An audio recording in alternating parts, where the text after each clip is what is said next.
L'affaire Grimauneau n'a été connue du public qu'en septembre 2019 par la publication dans Le Républicain Lorrain d'un article présentant une décision de la Cour de cassation. De quoi s'agit-il? Le 2 août 2011, la communauté de communes du Pays de l'Orne, présidée par le maire d'Omécourt, Jean-Pierre Minella, vice-présidée par le maire de Geoff, André Corzani, et dirigée par Olivier Tritz, un adjoint au maire de Jarny, décide de confier un projet de plusieurs millions d'euros à un promoteur tout jeune, la SRL Grimauneau, créée quelques mois auparavant pour cette seule opération, avec un capital social de 1 000 euros seulement, donc une garantie très faible. Question: pourquoi un promoteur si fragile pour un projet aussi lourd? Il s'agissait de la vente par la CCPO d'un terrain situé derrière la zone intermarché entre les agglomérations de Geoff et Omécourt, une surface de plus de 5 hectares, pour 560 000 euros, en vue d'y construire des cellules commerciales, donc de l'activité économique. La CCPO devait réaliser une étude de terrain, sortir une partie des parcelles du lotissement d'à côté et faire entrer les voies d'accès dans le domaine public pour que les futurs visiteurs de la zone commerciale puissent s'y rendre sans passer sur une propriété privée. Une fois ces conditions remplies, la SRL devait déposer un permis de construire et un dossier auprès de la Commission départementale d'aménagement commercial, CDAC. Mais la CCPO n'a pas rempli ses obligations, elle n'a même rien fait du tout. Pire même, devant son immobilisme, c'est la SRL qui a diligenté l'étude de terrain à ses frais pour plus de 38 000 euros, alors que c'est la CCPO qui devait le faire.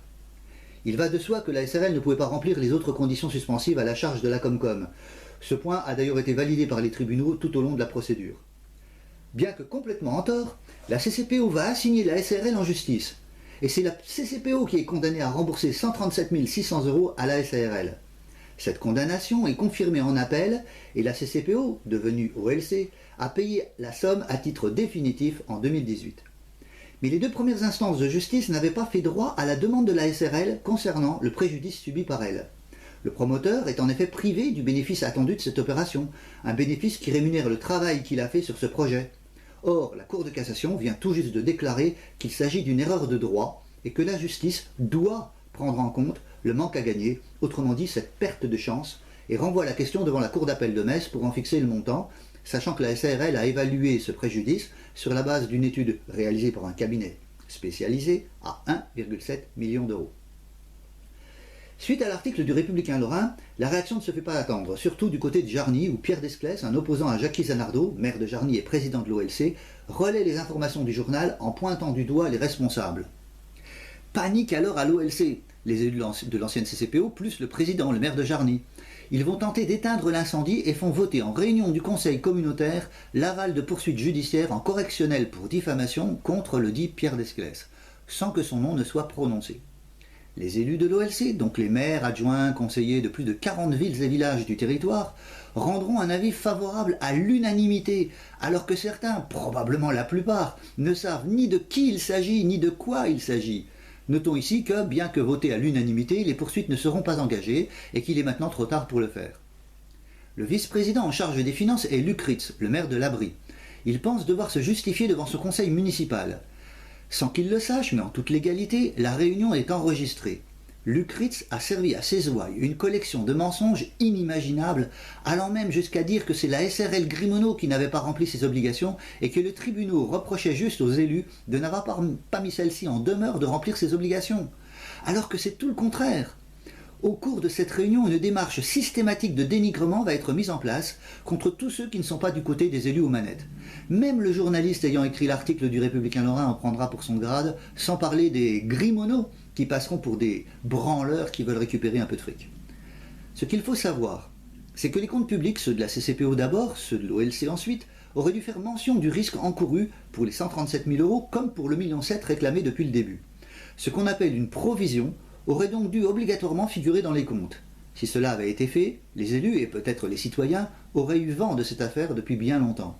L'OLC affirme aujourd'hui qu'elle est transparente, qu'elle n'a rien voulu cacher. Pourtant, c'est bien ce qu'elle a fait.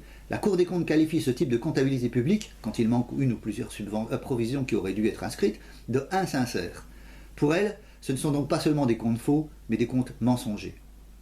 Luc Ritz et l'OLC mentiront d'ailleurs à nouveau honteusement à leurs électeurs en affirmant qu'une provision ne se passe que lorsqu'une date d'audience est fixée. Une affirmation qui fait rire tous ceux qui savent comment cela fonctionne, mais qui peut induire en erreur un nombre de gens peu ou pas informés. Il reste malheureusement peu de traces de ce mensonge-là, car le compte-rendu de la séance communautaire a été altéré. La partie relatant l'intervention de Luc Ritz, président aux finances, a purement simplement été supprimée. On le voit, les comptes rendus sont aussi peu sincères que les comptes. l'OLC refusera tout rendez-vous avec nous pour en débattre, bien que, en tant que nos élus, ils sont supposés au moins nous rendre compte de ce qu'ils font.